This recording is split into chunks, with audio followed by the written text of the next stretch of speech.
So हे बच्चा party कैसे हो आप लोग? आप बहुत बेहतरीन होंगे, बच्चा होना भी चाहिए। कोई काफी सालों के बाद किसी का तो भी उगम हुआ है, तो वेलकम करना चाहेंगे उनका भी, है ना? तो एनीवे स्टार्ट करते हैं आज का ये बेहतरीन सा सफर।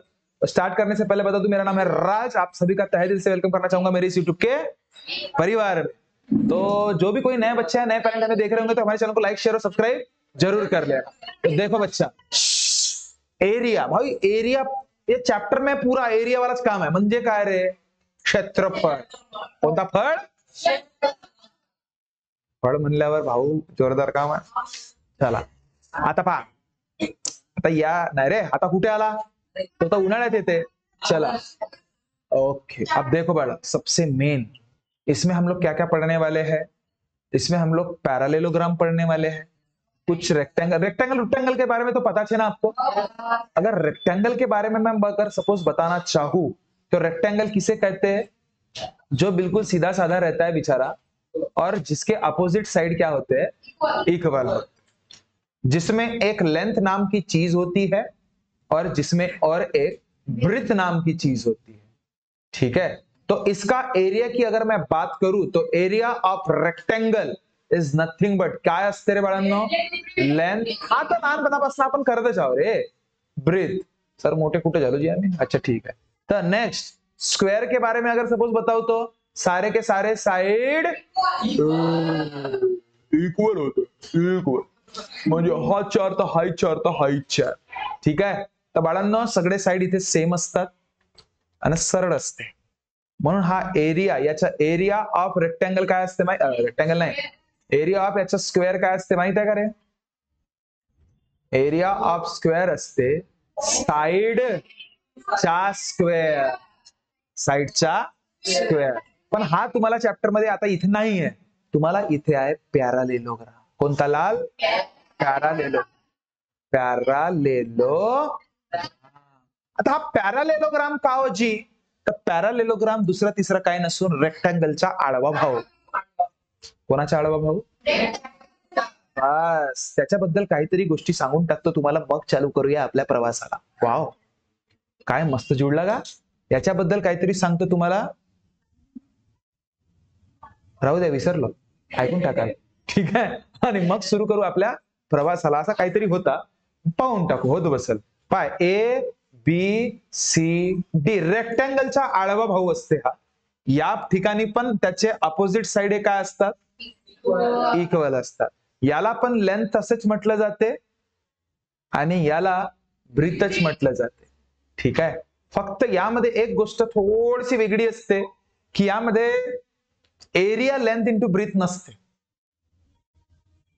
यामध्ये लेंथ इंटू ब्रीथ नसते. आता लेंथ म्हणजे याला ठिकाणी म्हटलं जाते बेस. तिकडे पण बेसच राहते. बेस याला काय म्हटलं जाते? बेस. आणि अशी जे सरळ नावाची या दोन्ही पॅरलल लाईनच्या मध्ये असलेला जो काही अंतर असते ना बाळा, त्याला म्हटलं जाते हाईट. काय म्हटलं जाते? हाईट. म्हणून याचं एरिया ऑफ पॅरालेलोग्राम हा काय असतो बाळांनो? Base into height. बस टप टप टटाक डमडम. समजला का? समजला? तर याच फॉर्म्युल्यावर तुम्हाला पूर्णच्या पूर्ण एक्सरसाइज डील करने है बड़ा, फुल एक्सरसाइज. समझ रहे हो? तो उसमें से पहला एग्जांपल देखते हैं. ये देखो, देखो नेक्स्ट एग्जांपल की तरफ जाते हैं. टिडिंग डिंग. देखो बच्चा पार्टी, प्रैक्टिस 15.1 पर्यंत जाऊया मस्त पैकी. लक्ष दे. चल पाय, पहिला प्रश्न. If base of a parallelogram is 18 and height is 11, then what is area? भाऊ पॅरलोग्राम म्हणजे कसा? असाच राहते ना. त्याचा भाऊ रेक्टेंगलचा आडवा भाऊ. याचं बेस तुम्हाला त्यांनी दिलेलं आहे किती? 18 सेंटीमीटर. आणि हाईट दिलाय बाळा 11 सेंटीमीटर. तर तुम्हाला भाऊ असं लिहायचं, कसं? Given by base is 18 centimetre, height 11 centimetre. Therefore, area of parallelogram is equals to base नाही, बेस इंच हाईट. बेस किती यार? 18, हाईट रे 11, आणि 11 सोबत गुणाकार करायची कला सांगितलं होतं. पहिली संख्या जशी तशी, आखरी संख्या जशी तशी, 8 आणि 1 9 खतम तुमचा सेंटीमीटरचा एरिया आहे, म्हणून सेंटीमीटरचा स्क्वेअर कधी पण लक्षात ठेवा. ज्याला नाही समजलं त्यांनी धरायचं आणि चुपचाप आपला 11 सोबत गुणाकार करायचे. एका आठी एका एक, एका आठी एका एक, एका 9 8 मर्जी तुमची. आणि कधी पण एरिया हा स्क्वेअर मध्ये असते, लक्षात ठेवायचं. सेंटीमीटर आहे तर सेंटीमीटरचा स्क्वेअर, मीटर असतात तर मीटरचा स्क्वेअर. आणि शेवट करायचं therefore area of parallelogram is 198 सेंटीमीटरचा स्क्वेअर. जल्दी नेक्स्ट प्रश्न बघूया बाळा. सेकंड वाला बघा, सगळ्यांनी मस्त टुकुर टुकुर बघा. इफ अ एरिया, आता डायरेक्टली त्यांनी स्वतःच तुम्हाला दिलेल्या सगळ्या गोष्टी आहेत. एरिया स्वतःच काढून दिलेला आहे त्यांनी, ठीक आहे. म्हणजे आता तुम्हाला अननेसेसरी तिथे टाइमपास करायची गरज नाही आहे एरिया रिगार्डिंग. ओके, तर गिवन मध्ये असं पक्क लिहायचं की काय आहे गिवन, की एरिया ऑफ पॅरालेलोग्राम, ठीक आहे. किती आहे बाळा, 29.6 सेंटीमीटरचा स्क्वेअर. स्क्वेअर सेंटीमीटर म्हणणेच म्हणजे सेंटीमीटरच्या वरती स्क्वेअर देणे. त्याचं बेस किती आहे बाळांनो, 8 सेंटीमीटर. नाही समजला, 8 सेंटीमीटर. तर तुम्हाला काय फाइंड करायचं आहे, टू फाइंड काय रे, हाईट फाइंड करायची. खूप मोठी गोष्ट आहे का बाळा, तोच फॉर्म्युला लावूया आपण. हा काय, की area of parallelogram equals to base, नाही बेस इंटू हाईट. चलो, तर ज्या ज्या गोष्टी दिल्या आहेत त्या लिहा. एरिया ऑफ पॅरालेलोग्राम किती, 29.6, बेस किती 8, हाईट किती सर तोच काढायचा आहे ना जी. ठीक आहे म्हणा जी. चला पहा जी नेक्स्ट. हाईटला इकडेच ठेवूया बाळांना, आणि तो 8 तिकडे गेला तर काय होणार, अरे इंटू आहे, तिकडे गेला तर भागाकारात. खतम. आता मी काय म्हणतो, भागाकार करणं बहुत मोठी गोष्ट आहे का. चला भागाकार करू. 8 कितीच्या 29, 8 तिरी 24. नाही समजलं. आता 9तून 4 गेला भाऊ, पॉइंट आहे तर पॉइंट, 6 जसाच्या 8 7. ओ माय गॉड, हाइट कितना आईस, हाइट आया 3.7 सेंटीमीटर आहे ना, हा सेंटीमीटरच राहणार. हाइट आणि बेस हे नॉर्मलाइज वे मध्ये राहतात. एरिया हा फक्त स्क्वेअरच्या फॉर्मॅट मध्ये जात असतो, हा लक्षात ठेवायचा. नेक्स्ट प्रश्न. ओहो, देखो नेक्स्ट सवाल कितना चिल्लर. देखो एरिया ऑफ पॅरालेलोग्राम दिलंच आहे बाळा. ते बघा गिवन गोष्टी लिहूनच टाकायचे. काय आहे, एरिया ऑफ पॅरेलल लेलोग्राम किती आहे रे, 83.2 सेंटीमीटर स्क्वायर. और हाइट दिया है क्या, हाँ हाइट कितना है 6.4 सेंटीमीटर. उसके बाद क्या बोला है, बस सांगा, म्हणजे बेस सांगा म्हणते. तर भाऊ फॉर्म्युला बहुत मोठा गोष्ट आहे का आपल्याला.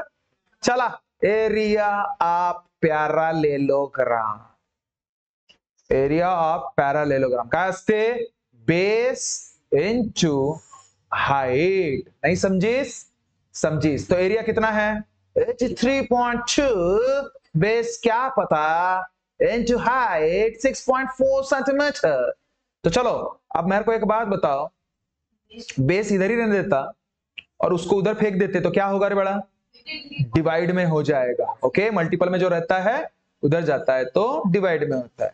तो 83.2 को 6.4. अब मेरे को एक बात बता, ध्यान दे, वरती पण एका अंकानंतर पॉइंट आहे बाळा, खाली पण एका अंकानंतर पॉइंट आहे, तर पॉइंट मरणार ना, म्हणजे 832 डिवायडेड बाय 64 होतो, हे लक्षात ठेवायचं. ओके, पॉइंट मेला. आता तुम्ही मस्तपैकी त्याला वास्तविक जीवनामध्ये सन्नपिक दन्ना ऍव्हरेज मध्ये भागाकार करू शकता. आता पहा, अंतर्यामी आपण आहोत का, अंदाज मारायला काही जाते का, 64 एक 64 होते का नाही हो भाऊ. 13तून 4 गेले किती जी, म्हणजे आता हा 8तून 7 गेला 1. आता मी का म्हणतो, शेवटी आहे 2, शेवटी काय आहे 2. तर आता 64 दुरी कराल तर तो 120च्या वरती जाईल, आणि तिरी कराल तर 180च्या वरती जाईल. करून पाहू. 64 तिरी जमला तर ठीक, नाही तर ठीक. 4 तिरी 12, साइन तिरी, ओ माय गॉड. थांबलेला मग आपल्याला काय 63चा फळा येत होता 64चा. अंदाज लावला, का लावला, अंदाज. म्हणजे तिर्री किती भाऊ मर्री मेला मरीस. तर भाऊ किती बेस किती आला 13 आला. 13 नहीं 13 सेंटीमीटर आला. समझला का जी? समझला? आई होप आपको समझ में आया होगा. ऐसे ही एक नंबर तरीके से हम लोग पढ़ते हैं. अगर सपोज आप हमारे साथ पढ़ना चाहते हो तो भाई ये नेक्स्ट 9th वाली बैच है ना 8275397522 पे कॉल करके पूछ सकते हो कि हमारे साथ कैसे जुड़ना है. लाइव भी हम लोग प्रोसीड करते हैं और ऐप के थ्रू भी पढ़ते हैं. तो अगर कोई नया बच्चा है, नया पेरेंट हमें अगर सपोज देख रहा होगा तो प्लीज हमारे चैनल को लाइक शेयर और सब्सक्राइब कीजिएगा. मिलते हैं नेक्स्ट वीडियो में. तब तक खुश रहिए, ख्याल रखिए. Thank you so much. Tata.